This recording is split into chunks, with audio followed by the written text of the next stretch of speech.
Tomás nació en Aquino, cerca de Nápoles, en 1225. Teólogo y filósofo, su pensamiento tuvo a Dios como tema central. Sin embargo, valoró debidamente la experiencia sensible y el poder de la razón, mostrando su filosofía una vigorosa tendencia hacia lo concreto. Su obra es uno de los momentos culminantes del pensamiento medieval, realizando la síntesis más acabada entre el aristotelismo y la doctrina cristiana.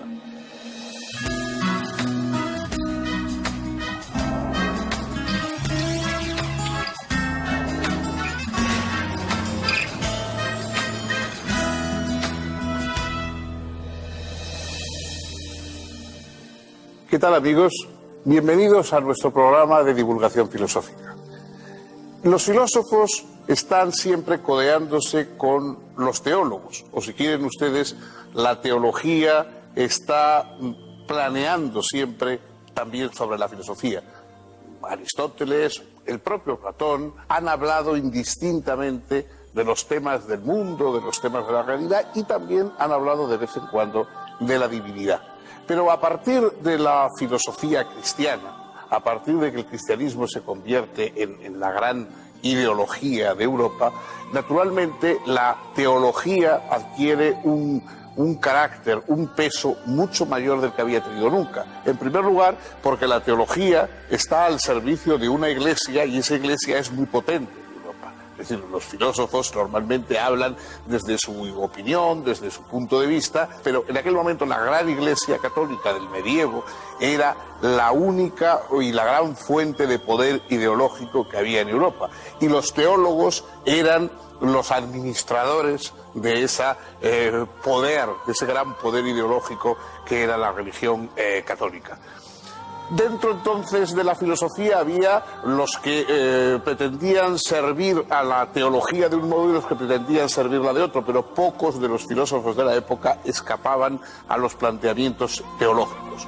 No fue una excepción Tomás de Aquino, el más grande sin duda de los filósofos medievales, el más potente, el más completo, y también, a pesar de que naturalmente era un hombre ortodoxo religiosamente, o a santo, como saben ustedes, tenía unas aportaciones que llegaron a ser importantes y casi, diría, revolucionarias. Por ejemplo, se convirtió en un abogado de las doctrinas de Aristóteles.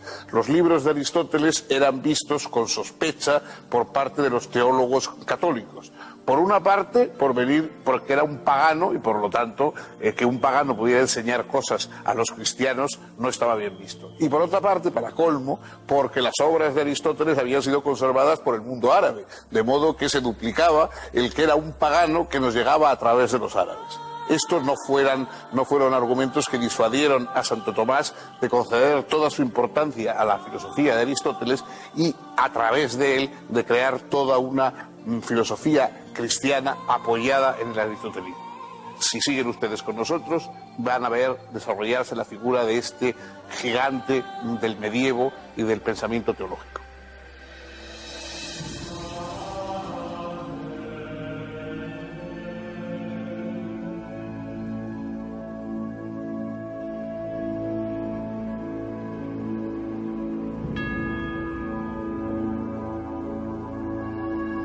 Los padres de Tomás pertenecían a la nobleza.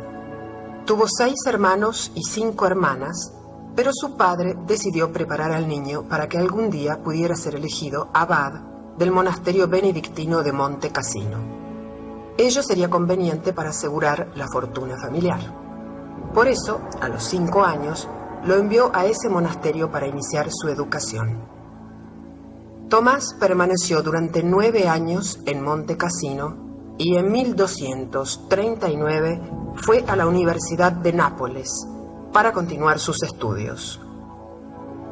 Profundizó sus conocimientos de filosofía y se relacionó con algunos religiosos de la Orden de Predicadores, fundada por Santo Domingo de Guzmán. Tomás decidió ingresar en ella, pese a comprender que su familia, que esperaba que hiciera carrera en la jerarquía eclesiástica, no podría estar de acuerdo con tal decisión.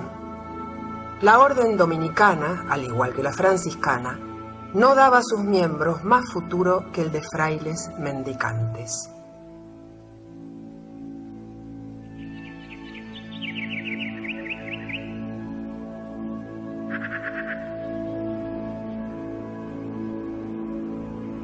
El padre de Tomás falleció en la Navidad de 1243 y pocos días después el joven fue admitido como novicio en la orden.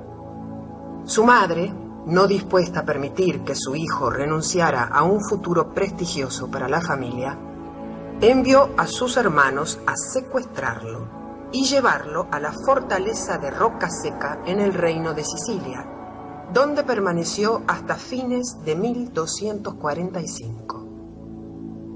Finalmente, con la complicidad de sus hermanas, el corpulento novicio, que además de medir casi 2 metros de altura, era bastante obeso, se descolgó por la noche desde la ventana de sus habitaciones con una suerte de soga formada por sábanas y cortinas anudadas y escapó. Frente a los muros de la fortaleza lo esperaba el director espiritual de los dominicos, Fray Juan de San Julián, con 2 caballos. Ambos huyeron de inmediato a Nápoles. Luego de completar su noviciado, Tomás fue enviado a Colonia para estudiar teología con el maestro Alberto Magno. Allí permaneció entre 1248 y 1251 como discípulo y luego, una vez ordenado sacerdote, hasta 1252 como maestro bajo la dirección del propio Alberto. En 1252, el maestro general de la orden envió a Tomás a la Universidad de París como bachiller para hacerse cargo de una de las 2 cátedras que los dominicos allí regenteaban. Los franciscanos tenían bajo su dominio solo una. Entretanto, el resto de las cátedras eran impartidas por maestros seculares, quienes comenzaron a recelar a los religiosos, puesto que sus clases eran las más concurridas. Las tensiones desencadenaron choques violentos entre los estudiantes universitarios y medidas arbitrarias por parte del claustro contra los maestros religiosos. Los concurrentes a las clases de estos eran amenazados para que no asistiesen. Algunos alborotadores irrumpían en las cátedras para generar desorden. Se apedreaba a los maestros, que debían movilizarse con guardia armada, y se llegó a disparar flechas contra las ventanas de los conventos. El líder de los maestros seculares, Guillermo de Saint-Amour, hizo difundir un escrito en el que se responsabilizaba a los dominicos y franciscanos del malestar de la universidad. También les atribuyó, falsamente, un libelo injurioso contra el papado, que parece que escribió él mismo a ese efecto. Estas acusaciones fueron refutadas por los franciscanos Buenaventura y Tomás de York, y por el dominico Tomás de Aquino. En 1256, el Papa Alejandro IV puso orden en el conflicto e hizo desterrar a Guillermo de Saint-Amour. Asimismo, ordenó que el franciscano Buenaventura y el dominico Tomás de Aquino fueran admitidos en el claustro universitario. A pesar de la violencia de estos conflictos, Tomás encontró tiempo y tranquilidad espiritual para desplegar una actividad intelectual prodigiosa. Escribió y publicó comentarios bíblicos y filosóficos. Estudió y discutió diversos opúsculos de Boecio, así como las sentencias compiladas por Pedro Lombardo. Redactó numerosas cuestiones, entre ellas las del De Veritate, y terminó el primer libro de la Summa contra Gentiles.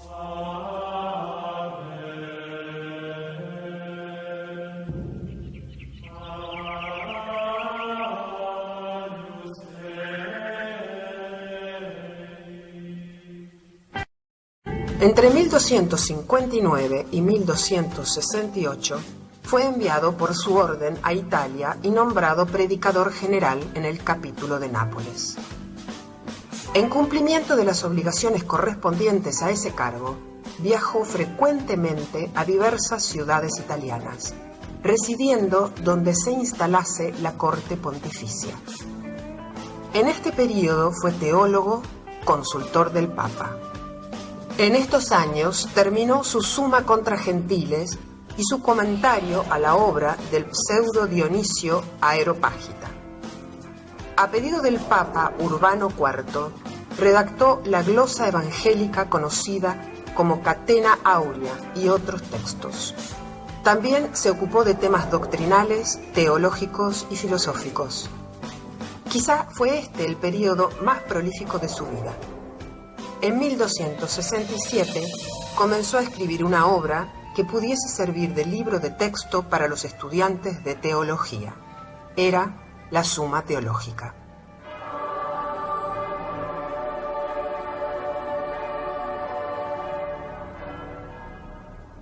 La primera dificultad, la dificultad esencial que presenta la teología como motivo de estudio a un racionalista es que sería la única de las ciencias que no sabemos si su tema existe o no existe.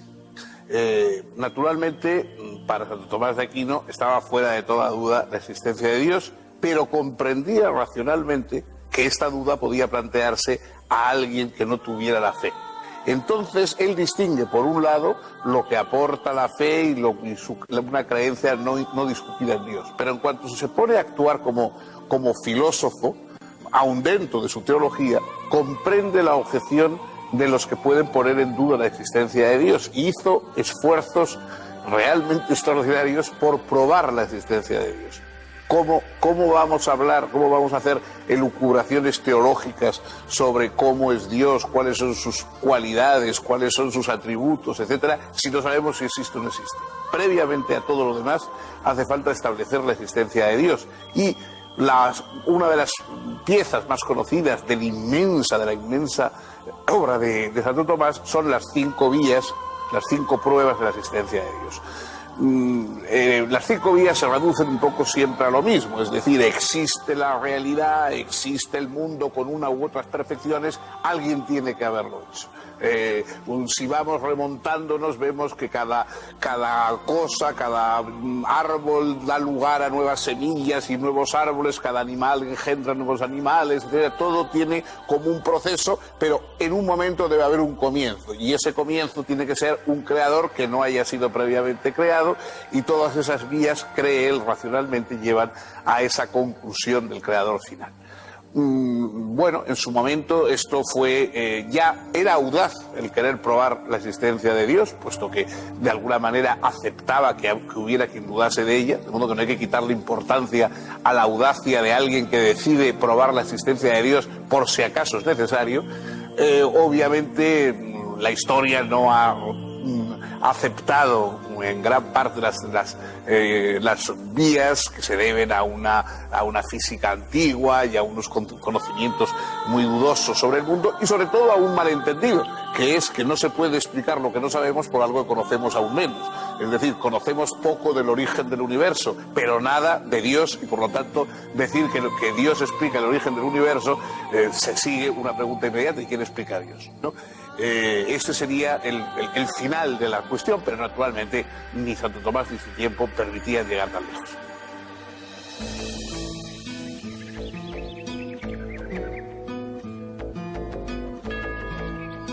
Numerosas sumas o compendios de teología habían sido elaboradas en los siglos XII y XIII por diferentes teólogos. Se trataba de explicaciones completas y ordenadas de los diferentes aspectos de la doctrina católica. Pero la de Tomás era profundamente innovadora. Otros habían centrado la teología en la obra de la redención, en la Iglesia como cuerpo místico de Cristo, o en las obras y señales de Dios. Pero Tomás entendía que la teología no se ocupaba propiamente más que de Dios mismo, y veía todo lo demás solo en cuanto manifestaciones de la divinidad.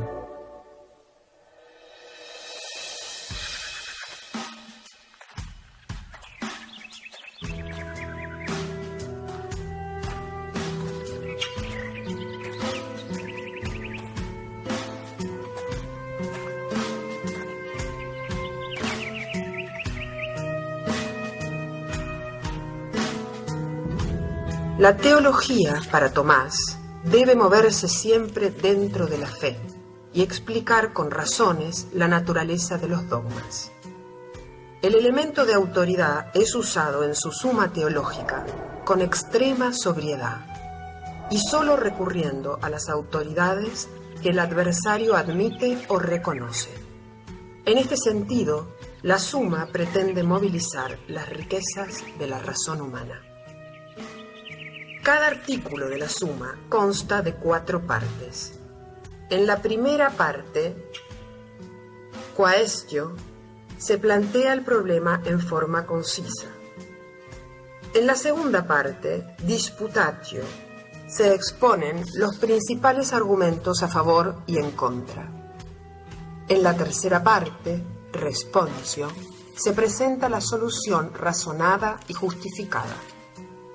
En la cuarta parte, vera solutio, vuelve sobre los argumentos expuestos en la disputatio para eliminar las razones falsas y afirmar definitivamente la verdadera solución del problema propuesto originalmente.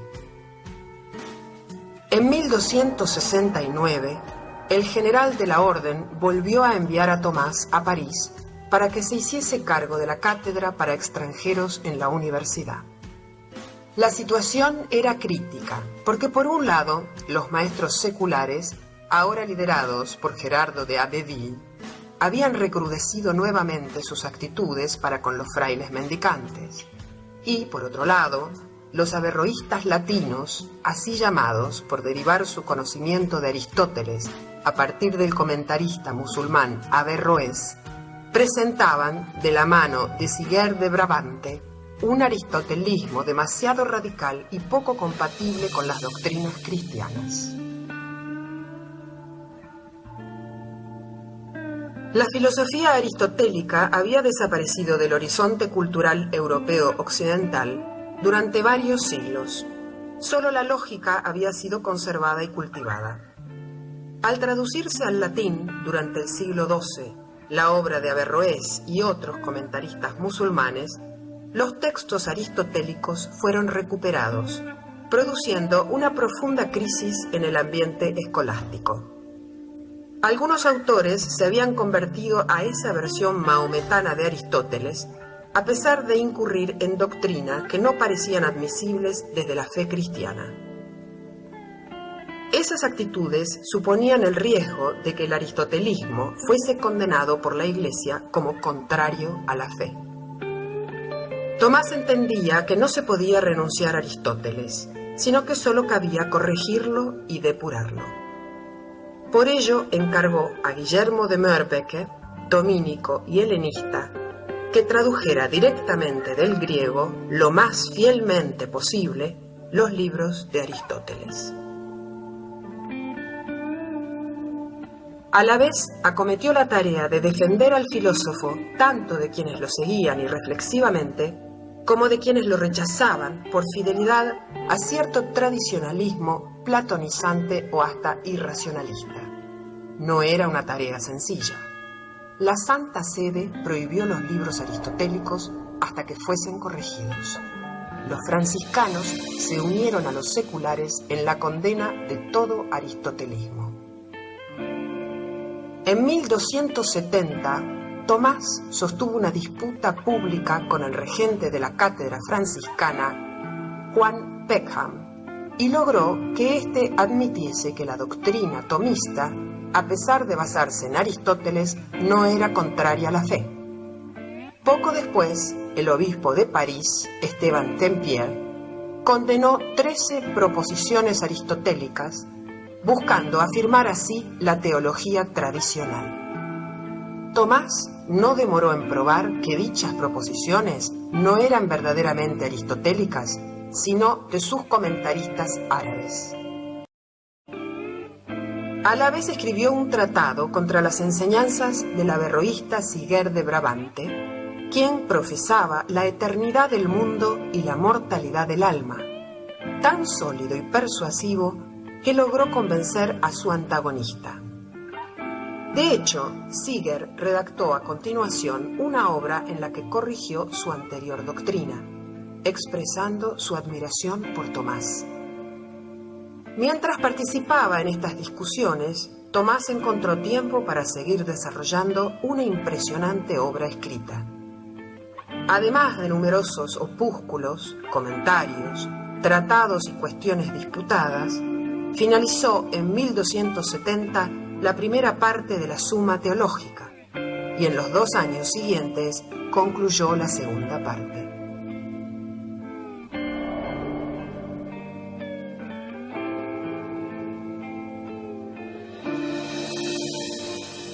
Las aportaciones de Tomás de Aquino al campo teológico fueron inmensas, es decir, escribió muchísimo, polemizó con los teólogos de su época, polemizó con los teólogos musulmanes, con los teólogos árabes que también conocía, realizó un esfuerzo extraordinario por precisar y por definir algo tan complicado como los atributos divinos, por hacer comprensibles racionalmente ciertas dogmas del cristianismo, por ejemplo, la transubstanciación, la Eucaristía. Pues bueno, eso exige una reflexión sobre qué es la esencia y la existencia de cada uno de los seres y hasta remontarnos a Dios. Es decir, el esfuerzo de Santo Tomás fue por poner la razón al servicio de una fe.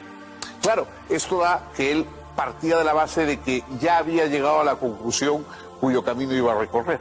En un momento define la filosofía como ancilla theologiae, es decir, la filosofía es la criada de la teología y tiene que servirla y tiene que llevarle las cosas que la teología necesita.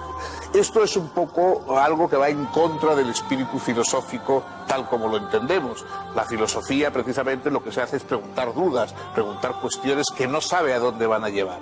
Santo Tomás está ya en el conocimiento de allí donde quiere llegar y lo que hace es brindar caminos racionales, pero para que lleven a una situación, a una condición que él ya ha aceptado de antemano.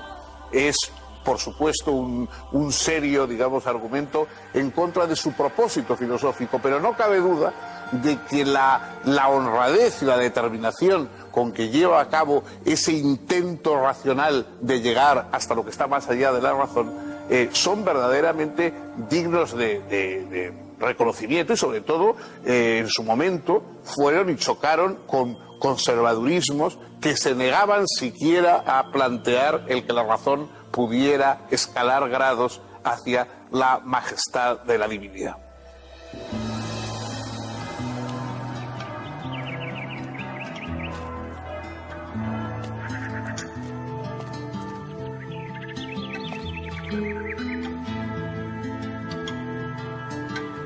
Entre 1272 y 1273 fue profesor en la Universidad de Nápoles. Comenzó a trabajar entonces en la tercera parte de la Summa Teológica, que se ocupa de Cristo. Expone la doctrina del Verbo encarnado y su misterio, como también la de los distintos sacramentos y la de la gloria divina.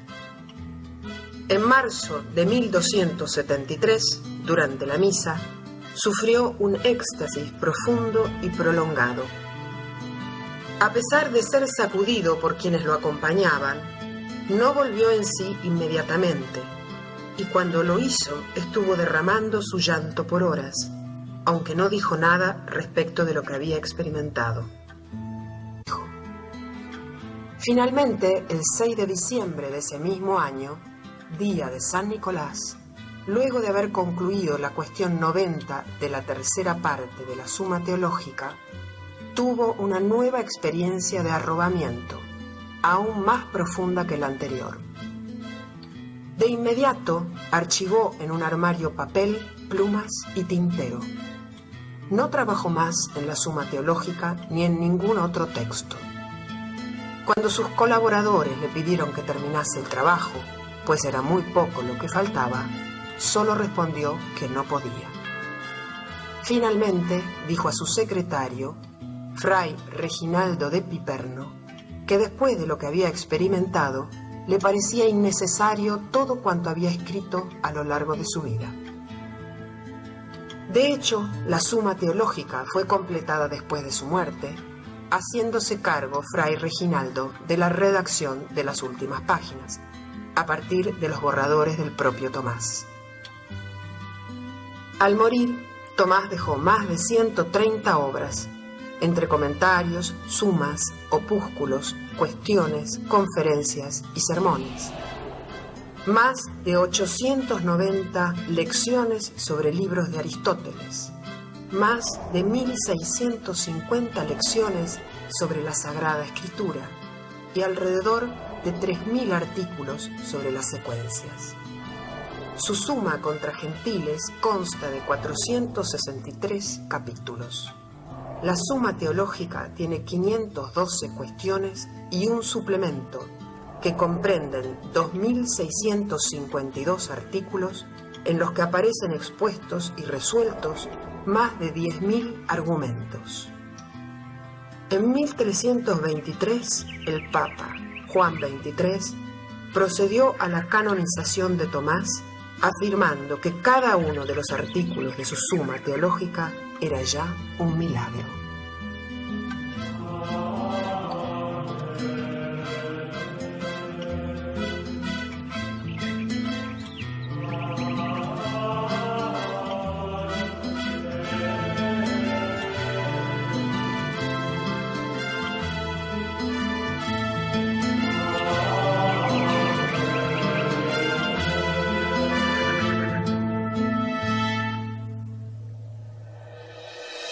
Santo Tomás murió muy joven,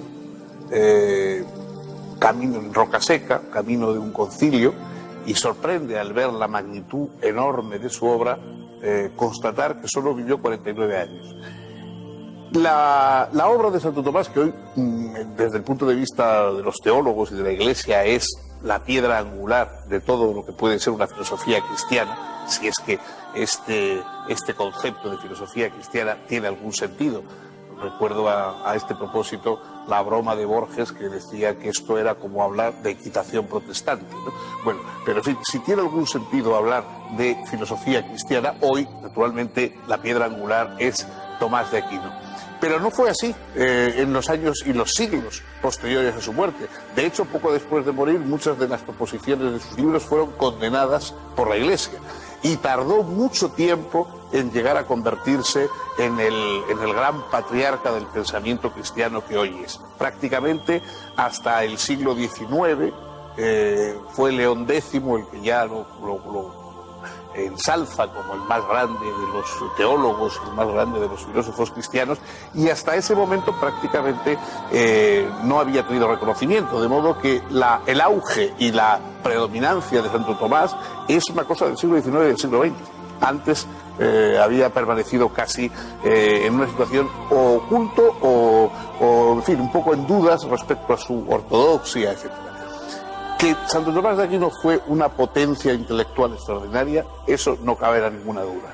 Que fuera un filósofo en el sentido de perplejidad, de asombro, etcétera, que nosotros entendemos, eso ya es más dudoso, puesto que partía del hecho de la fe, y parece que partir de la fe es exactamente lo contrario del propósito de la filosofía. Pero no cabe duda de que su fuerza de razonante, la claridad con la que distinguía los diversos aspectos de las cosas, que cada vez que toma un asunto hace unos distingos, a veces un poco mecánicos, pero siempre pertinentes y que evidentemente se convierten en útiles y herramientas muy positivas, digamos, cuando uno quiere pensar por sí mismo sobre esos temas. Todo eso hace que su figura, que hoy a quienes no somos de alguna manera de creencias cristianas nos puede resultar un poco lejana, nunca pueda dejar de ser considerada como lo que es, como uno de los grandes gigantes del pensamiento occidental, más bien en el campo de la teología que en el de la filosofía. Hemos llegado con esto al final de nuestro programa. Síganos, por favor, continuaremos el próximo día, otro pensador, otro mundo de problemas y otro mundo de perspectivas filosóficas.